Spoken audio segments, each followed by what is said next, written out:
I am sure that everything can be resolved, even though while learning horrible mistakes are made. I was recently reminded of this when reading Neville Goddard's Let Us Go into the Silence. In it, he talks about how we have all made horrible mistakes in our past, but we have the power to resolve them.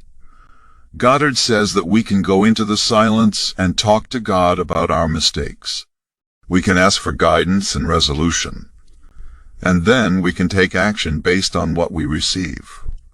I believe this is true. I believe that everything can be resolved, even though while learning horrible mistakes are made. I also believe that making horrible mistakes is part of the learning process. We learn from our mistakes and become better people as a result. So even though it may be painful to make them, we should not fear making mistakes. If you enjoyed the video, please hit the like button, show your love in comment box, and subscribe our channel for more such motivational and spirituality-oriented videos. Thanks for supporting the channel.